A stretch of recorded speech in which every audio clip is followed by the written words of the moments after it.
There's nothing wrong with someone who's 30 and you're dating someone who's 40. Or there's nothing wrong if you're 20 something and you want to look into dating someone who's 30 something. There's nothing wrong with that. There's something wrong is you are in your 30s and you want someone who's 19. Hi, I'm Anthony, And I'm Jeffrey, and welcome to So, What's Trending? the bi-weekly podcast that brings The sass, the spicy, and the serious to lifestyle and entertainment news.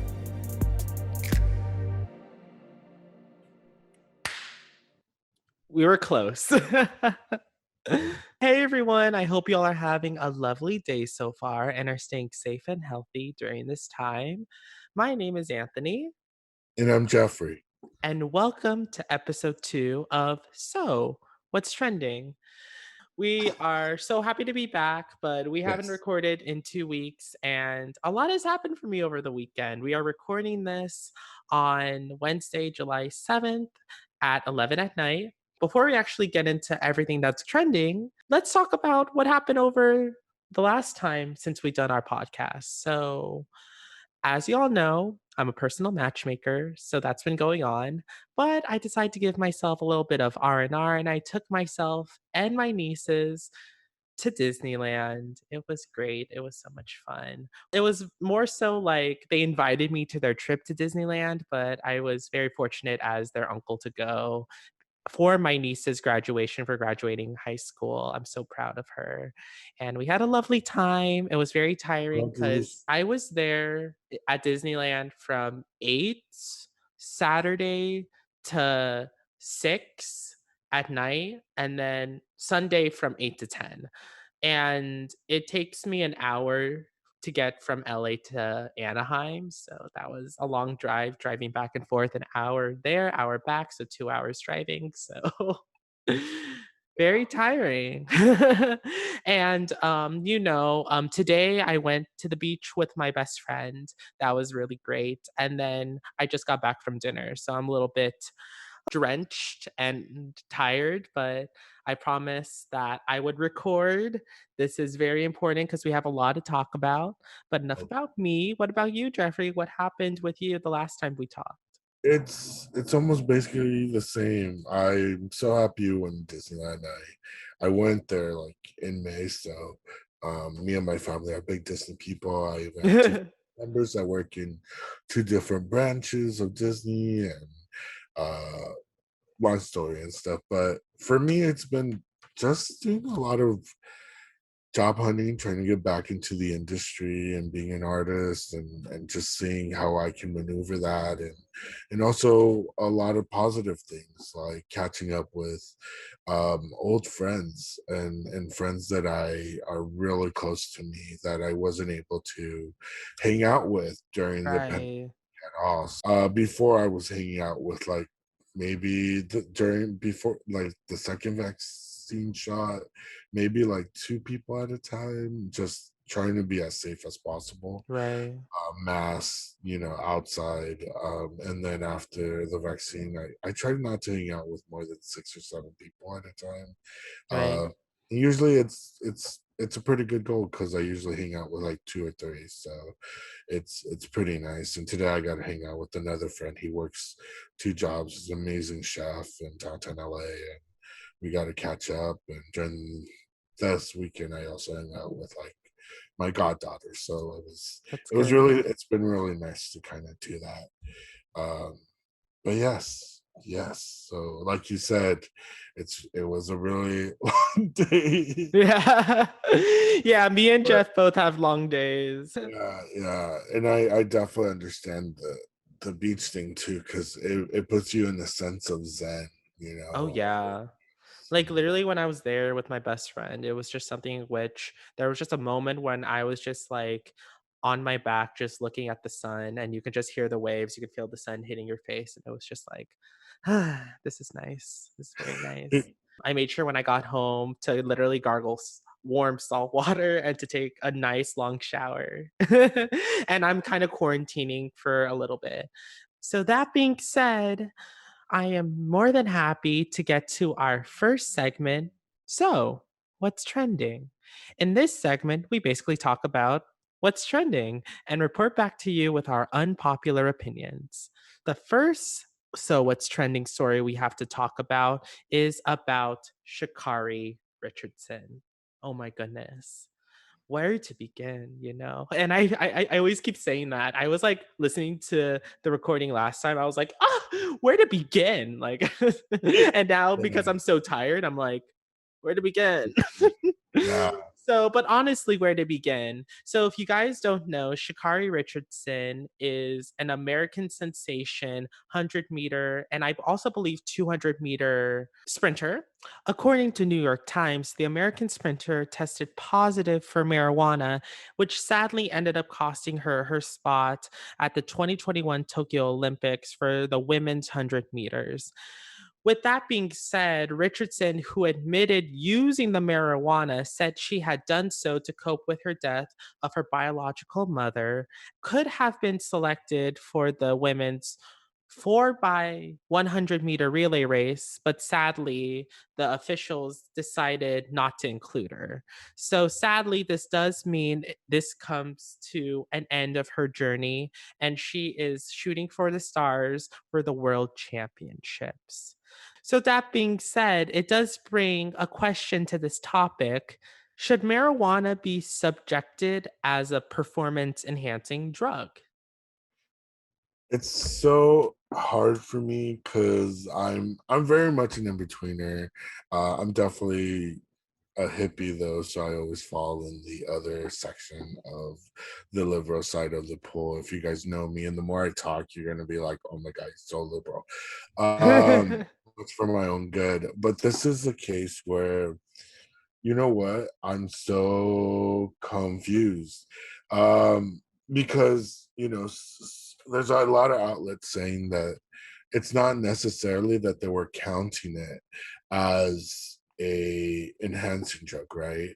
But that they want players just basically to be clean and have like clean bodies, when competing, but I do find it weird because in the last couple years, things like the NFL and the NBA and other stuff, because a lot of states have legalized marijuana, have been a lot more fluid and a lot more easy on their stance on marijuana because marijuana doesn't really enhance anything. If anything, it makes you, more relaxed.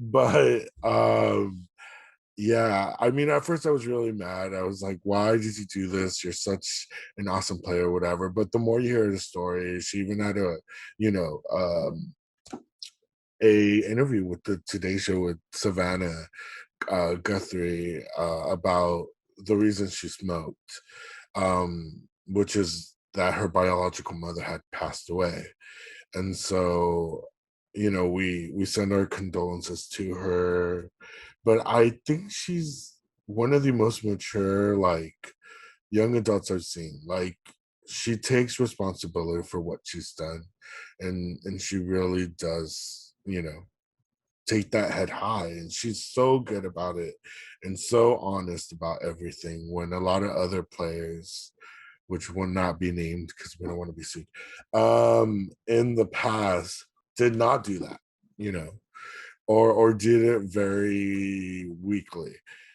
Um, I do not think it should be considered a enhancing drug, and I do think they should allow it to be legal, but I do think it should only be allowed for injuries and set body stuff. There needs to be a way to prove that, because they do get injured, right? Sometimes being an athlete, it's painful for your bodies. People look amazing, but remember, no pain, no gain, right? That's why I like my sexually muscular self. I know about this. I'm kidding. Nah, I'm a big dude, short dude. If you guys see my picture, whatever, follow us.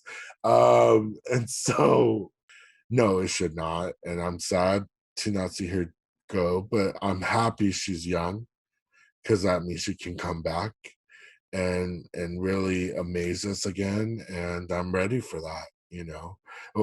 How does it make you feel, Anthony? So, my opinion is there's actually a study done, and I'm going to hopefully say their names correctly, by Mark A. War, Dennis Jensen, and Wayne Derman in their study, Cannabis and the Health and Performance of the Elite Athlete. It's proven that there is no evidence for cannabis use as a performance enhancing drug. First off, she didn't even use this drug to enhance her game. She literally found out her biological mother passed away. If you ask anyone in the world, of course, you're going to go through grief. My heart goes out to Sha'Carri, because it hurt me more to know that she was not selected for any of the team events. So even though she was disqualified in the 100 meters, she still could have had a chance to run with Team USA. But unfortunately, officials decided not to include her. And it sucks because she was known as a star sprinter. She was known as the fastest American woman. And she sadly is suspended for 30 days for the drug violation. And her victory during the 100-meter trials sadly changed to invalidated. And to make the US team in track and field and to get dropped from it, like, that's absolutely horrible. Everything regarding her mother, the disqualification, like, that's just so unfair. She is such an amazing woman and she is such a strong woman. And I really hope that she takes this as the fuel that she needs to go into the world championships. And I really do hope by 2024 or 2025, I don't know when the next Olympics will be because it's usually every 4 years. But I really do hope by 2024 or 2025, when she does do the US trials, that hopefully by then rules have been changed, regulated, updated. Overall, I really do hope that even though I totally agree that as an athlete, you need to keep your body in tip top shape, there is no actual evidence that cannabis is performance enhancing. Like, Yeah, it's actually the opposite. what do you mean it's opposite? Did I say it wrong? No, no, no, no. I'm agreeing with you. I'm saying, Oh, it's okay. when people smoke weed, they're like, uh, But by overall, it experience, it just I'm just sucks. saying, yeah. I'm not the only one. There were literally celebrities. I'm pretty sure Cardi B was also one who supported Yeah, her. Cardi B, Dwayne Johnson. I mean, it was just like one after another, one after another, one after another. Just Seth Rogen, who said, if which gave the best quote, right? I don't know if you read that one, but I his tweet think I said- did, but I his forgot what it is. it was in the lines of this. It's not quote by quote, but if we was an enhancing drug, then I would be Flojo, because everybody knows Seth Rogen does not hide his love, just like Snoop Dogg doesn't hide his love for the cannabis persuasion. They're very much into that, and there's no judgment here, right? We're in California, it's Southern California. I get it, do it to it. But I say we're both in a good way because we see the positivity in her. She's gonna come back. I think she's gonna kick more behind than ever. And it's gonna happen. I think I see it. And I feel this year it's gonna be insane. Her team is gonna fight for her and they're gonna hold that torch. And I'm excited to see that, you know. Yay racing. Absolutely. So, unfortunately, we have more sad news to sadly bring upon you guys. Actually, what's your opinion on it? After 4 years on the program, co host Meghan McCain of The View has announced her departure from the show, although she's going to stay through until the end of the season in July this month. So, according to NBC News, McCain was a lightning rod, a person who didn't even watch The View love to hate. But she was also a necessary part of the formula for the long running series, which has been one of the few female driven shows to take on politics. For all of you who already know by now, or for people who don't really watch The View, Meghan McCain was that effective conservative. Much of what she says have been groan worthy, if not outright prejudiced, but she has been a consistent gold mine for this show. An effective combination of name recognition and the kinds of pithy, often brash opinions that are perfect for social media. No conservative since Hasselbeck has been a more reliable headline and traffic generator or brought the show the kind of attention it takes to be heard in this ever cluttered entertainment space of The View. So, that being said, when it comes to Meghan McCain leaving The View, I do have to ask, as someone who does watch daytime television, what is your opinion on this? Because I'm pretty sure this is something where, for some people, it's like, "Eh, I don't even know her, so what's the Yeah, point?" But it's for very some people, true but because for some one people of my who do best watch The View, friends. they're essentially saying goodbye to daytime TV's favorite villain. Yes. Well, I mean, that's the thing for me. And thank you for that cool introduction. I Yes, I'm a daytime show fiend. So The View is in my DVR. Sometimes I don't watch it because I don't want to get too much into political stuff, even though it is important. And I do try to watch the news on and off, but that's farce, whatever. But this did shock me because it kind of did it. So I have mixed emotions about Megan since she started, but I called it. If you ask all my friends that are into this, they said in 2017, they were like, who are they going to replace, you know, the host that was leaving at that time, which were a couple of them, and I said, I mark my words. I feel like it's gonna be Meghan McCain's time. I saw her in, Look What Happens Live with Andy Cohen, and I was like, she's such a buy. She's such good, and I knew Whoopi was close friends with her father, who was, a presidential hopeful for a lot of people in this Republican race during that time. What I do like about Megan is that and before I say this, people don't twist my words. We don't agree on on a lot of topics. I just like the way she delivers stuff because to the other side, because I can say like, oh, I get you. I get where you come from. She's a younger and very vibrant woman who knows how to explain it. Doesn't mean I agree. It just makes me say, oh, I get where you're coming from, right? So when she made this announcement, it was half shocking, half not. The last couple weeks were really shocking for her. She had her first fight a couple weeks ago with Joy Behar, and she's had multiple with her. One of them, of course, months ago when she came back saying, "You really missed me being playful," and Joy Behar said, "No, I didn't, girl." And that was a big news, but Megan revealed that they are friends in real life, and Joy Behar just likes to play the part. And then last week, right before all of this happened, we saw her fight with Whoopi. And that's the kiss of death on that show. If you guys haven't heard, a lot of people that have left that show call Whoopi the second Barbara Walters. She's like the mafia master of all, allegedly, right? And she basically didn't want to stop sharing her opinion. So Whoopi said, "Hey, like, I have to go to break. You see our producer, he's signaling me to break." And she was like, "All right, cut me off, like do whatever, blah, blah, blah."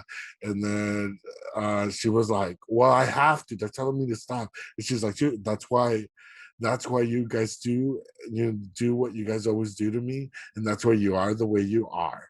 And then Whoopi said, "Well, no, that's the way you are, the way you are."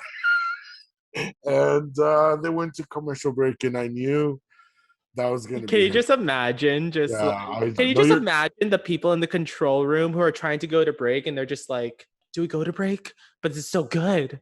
Yeah, well, Just let the fight, but we don't want to get we don't want to get in trouble with the company. So it's like, go to break.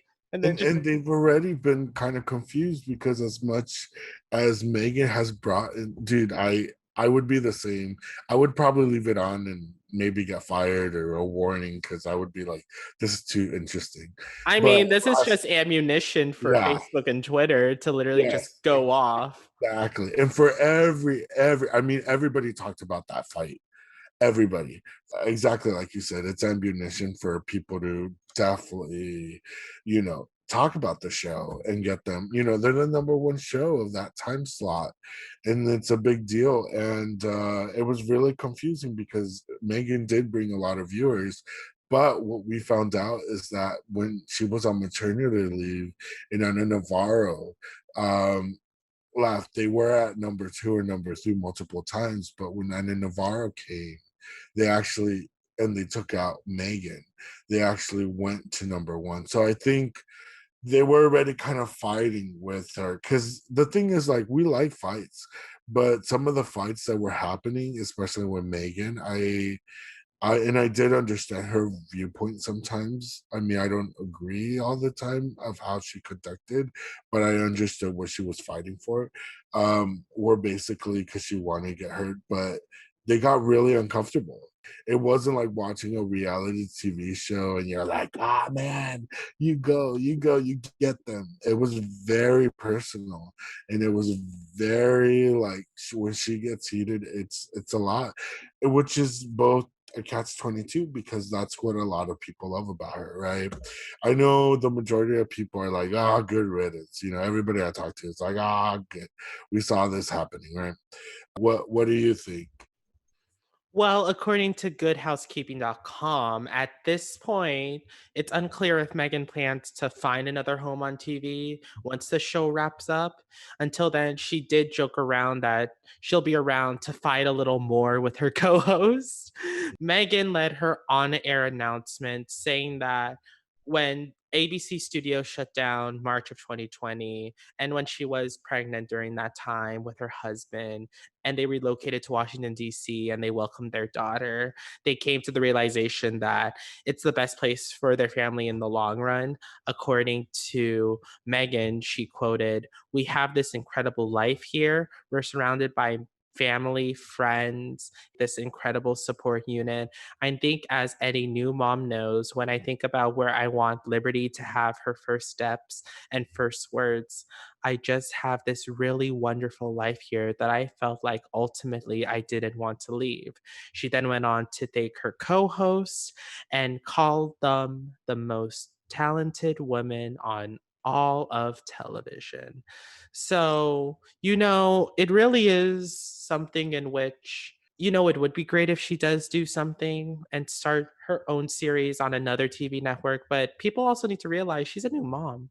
And being a new mom, you have to change your mindset. It's a new chapter. It's something in which you really need to realize that you are taking care of another life. You are raising this life. This is your own flesh and blood. This is the blood that you're going to be taking care of for the rest of your life. But I do see where she is coming from. I'm pretty sure we all loved her as the villain that we all hated, but we also need to realize that she's also human and she is going to go through life like all of us. And we do wish her the best. And hopefully, whatever happens in her endeavors, it does go great. We wish you many things, and we hope you're able to share your opinions still. We do believe in freedom of speech on this show. Absolutely. It brings us off to our next topic, which is a special version of hot takes, which is love takes. In this segment, we bring you the inside scoop of the latest celebrity report card that is going on in Hollywood today and reported back to you.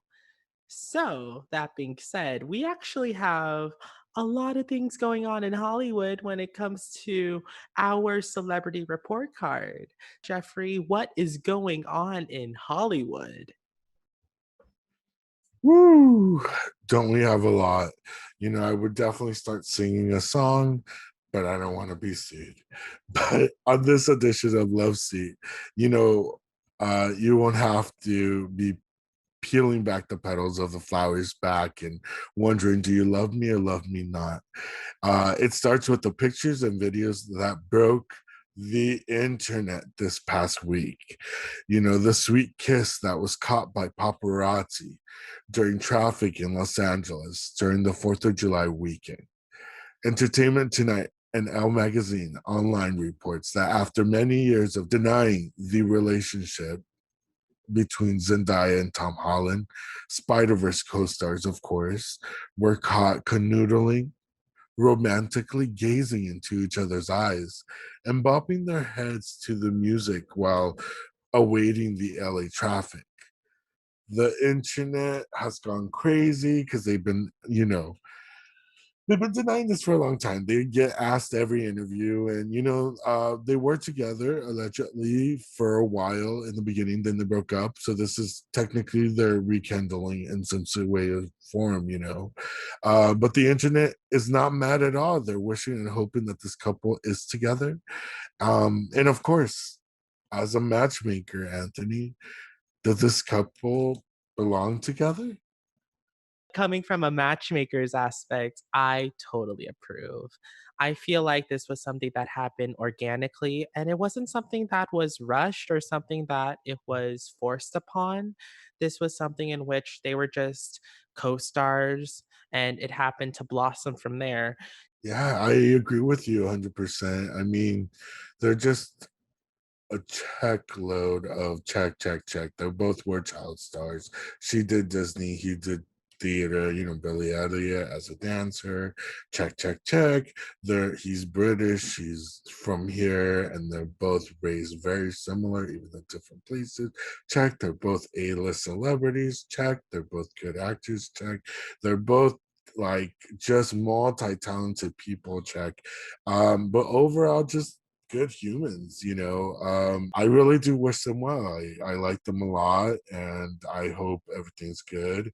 And if they're not together or not, like Brianna and Leonardo DiCaprio, allegedly back in the day, maybe if they are just friends, or those kind of friends, then let them be. They both are close friends, and they're allowed to do that, and they understand each other.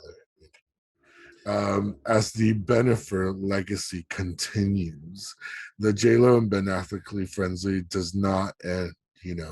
According to multiple entertainment news outlets, the couple has gotten even more serious by not only traveling together, which we saw them do, traveling to Montana and attending the PDA Fest table seating during JLo's sister's birthday. During this past weekend, Bennifer was seen going to Universal Studios in California with both their kids, having a VIP tour and not bothering the public. Sources say that they kept it very cool, very respectful, very under wraps, and a lot of people respected that because they were with their kids. Then, shortly after all of that, they flew to the Hamptons to have another romantic getaway. I'm so happy they have time to get to know each other during this time. With that awesome note, we're gonna go to our next couple, which I didn't know this, but now this new couple is known as Olivia. um has finally been spotted in Italy giving each other romantic smooches while slow dancing next to the sea. Clever News reports, of course, we are talking about Hairstyles and Olivia Wilde. While the couple has been super private um in the in this past weekend, they were spotted on the romantic getaway, and the public and the internet do like them together. But it sees, and they've been wanting to see more evidence of them together, and now they have it. But the internet is still commenting on their age difference. Olivia Wilde is 36 and Styles is 26. And my question to you is, can this work? So I'm taking from your question age gaps, correct? Yes. It's 10 years apart. Okay.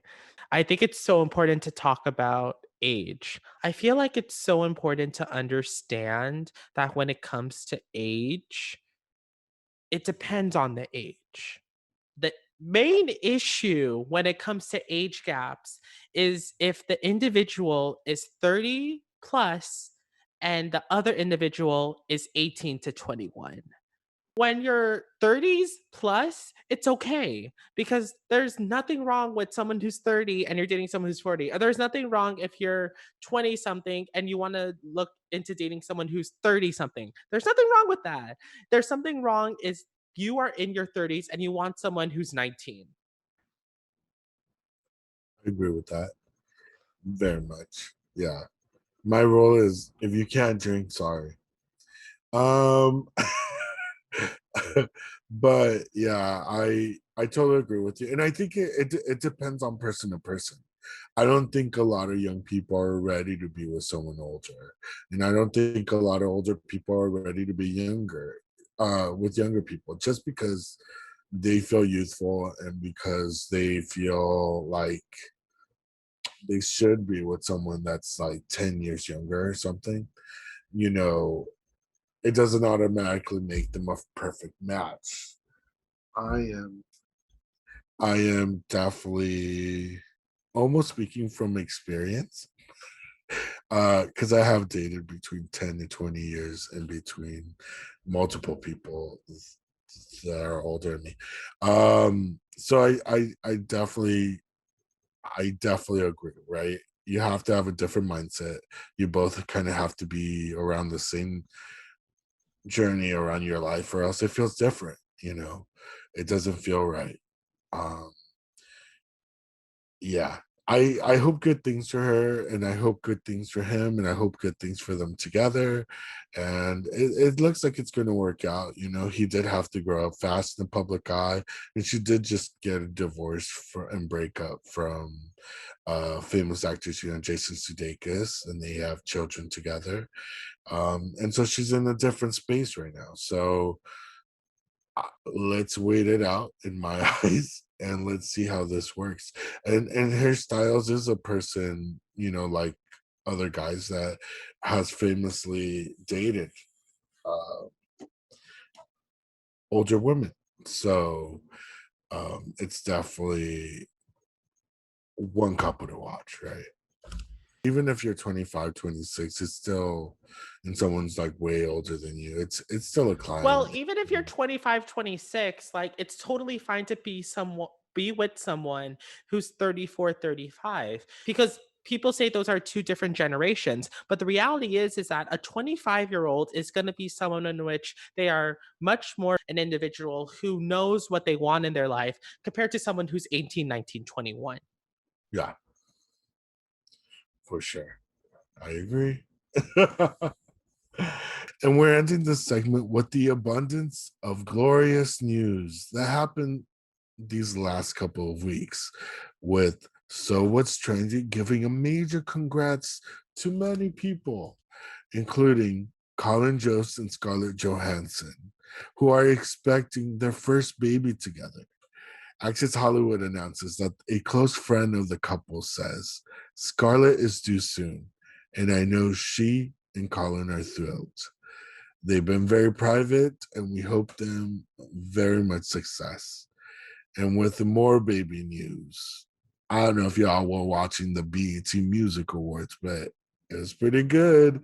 During the BET Music Awards, Cardi B revealed the baby bump while performing with husband Offset from Migos. This baby will be baby number 2 for the couple, and I believe maybe baby number 5 for Offset, but it will be the number 2nd for them. So congratulations to them. we hope everything goes great. And finally, an awesome congratulations to now married couple Gwen Stefani and Blake Shelton, married July 3rd on Blake's ranch. According to many reports, the couple looked beautiful and happy during this engagement. Just a big congratulations to everybody and best wishes from both of us. For me and Anthony, we wish you guys the best, and we will keep you in line when a lot more things happen to all these developing couples. Absolutely. So, all that being said, this brings us to our next segment of So What's Trending, which is Spilling the Reality. As reality TV show aficionados, Mike and I love talking about tea that's not our own.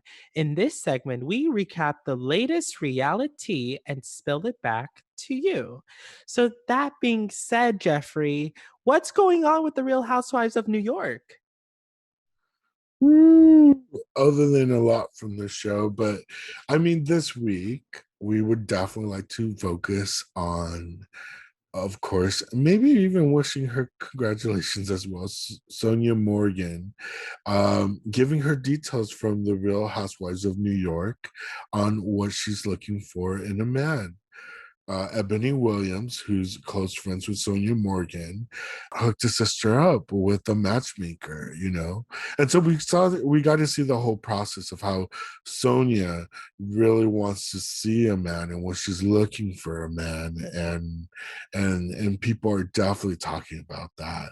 And so even page 6 reported about that scene and about that situation and how important all of that is.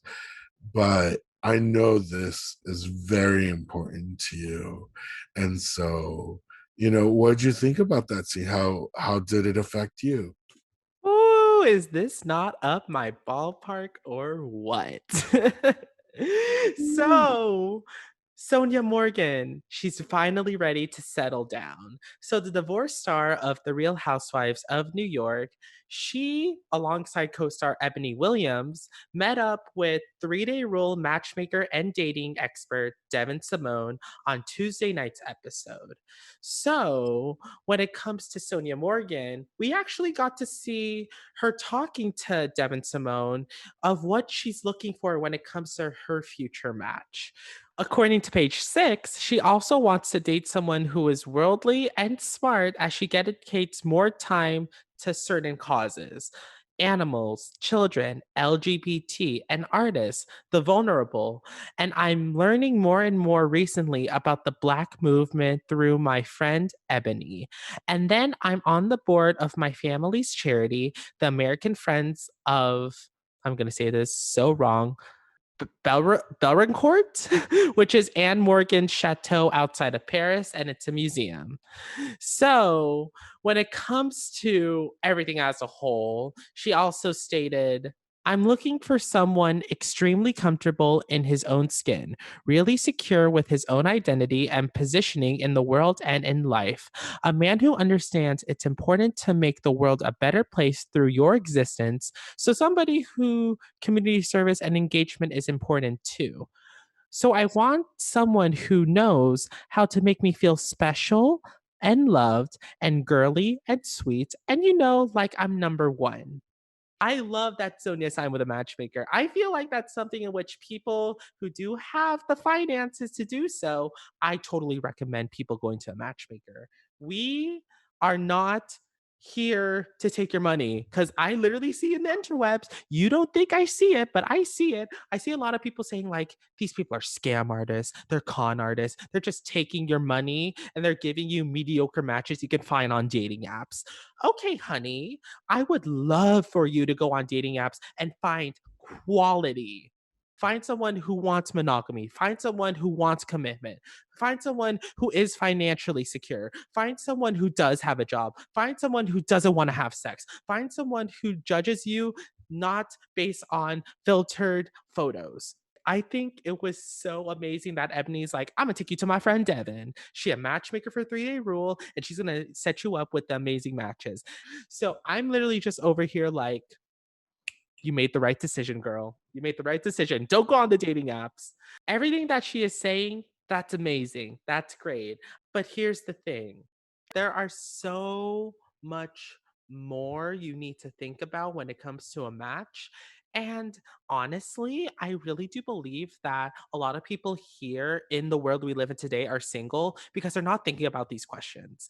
There are I'm three ready. things I have my pen out. there are three things you need to look for when it comes to a partner.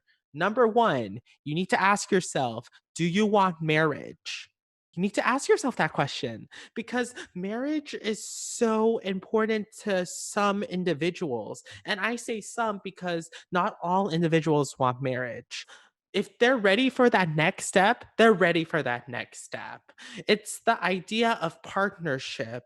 And it's going to be crucial because if someone is saying, "Oh, actually, it's not very important to me and it's not really essential," that could be the make and break moment. So make sure when you're dating someone very seriously, before you decide to take those next step in life, you need to discuss about the institution of marriage. It's essential. The second thing you need to talk about is, do you want to have children? It's very much so an intuition feeling. It's a gut feeling. It's very important to understand that you need to be with someone who is on the same page as you. And when it comes to the topic of children, you need to make sure you both know what you're getting yourself into. Are you ready for the harsh 9 months? Are you ready to deal with sleepless nights? Are you ready to deal with diapers? Are you ready to adjust your life to a different lifestyle? For women, are you ready to deal with the trimesters, the symptoms, the body changes? For men, are you ready for commitment, to be by your partner no matter what? Are you ready to be a father? There's a lot that goes into having children. Do you understand that it's a big deal? And as a note, I understand that depending on the time of your life, you may not have reached that stage yet of knowing 100% if you want or don't want children. But I think the biggest key to understand is openness. As long as you both are open to the idea, that's important if that's what you want. Does that make sense? Complete sense. And number three, religion. Are you religious compatible? This deal breaker hits my near and dear heart because not only am I a matchmaker, I'm also a Catholic man. And when it comes to religion, not only does compatibility matter, but there's an underlying value that comes with it. Let me say this, for example, I'm a Catholic man. If I'm interested in another individual who's of a Catholic faith, there's familiarity and comfortability that comes from that, but also a sense of attractiveness.